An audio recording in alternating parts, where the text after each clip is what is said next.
কিছুটা সাশ্রয় মূল্যে পায়, আমরা সেই জন্য আমাদের খুব সাশ্রয় মূল্য আছে।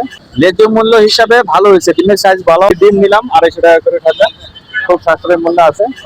আশা করি ওনারা বলতে দাম বাড়বে, কিন্তু দেখা যাক রমজানের উপলক্ষে কি দাম বাড়ে। আমরা চাই যেটা আরো যাতে কম। 250 টাকা। এখন আরেক জায়গায় যাচাই করলে বোঝা যাবে যে কতটুকু মানে আমরা সাশ্রয় পেলাম।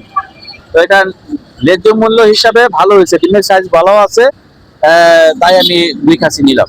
সুলভ মূল্যে ভোগ্য পণ্য বিক্রয়ের উদ্বোধন হলো। আমরা ডিম, দুধ এবং খেজুর, আজকে ডিম এবং দুধ দিয়ে শুরু করছি। ইনশাল্লাহ গতকাল থেকে আরো অন্যান্য পণ্য সামগ্রী দেব এবং কোয়ালিটি সম্পন্ন মালামাল দেব। বাজারে যে রেট হবে তার চেয়ে আমরা 2-1 টাকা কমেই দেব, ঠিক আছে, যাতে সাধারণ মানুষ অন্তত ভালো মানের জিনিস এবং কিছুটা সাশ্রয় মূল্যে পায়, আমরা সেই জন্য আমাদের এই উদ্যোগ। জেলা স্কুলের অপোজিটে আপনার সিভিল সার্জন অফিসের সামনে। তারা জানে যে আমার ডিমের মানটা ভালো পাবে।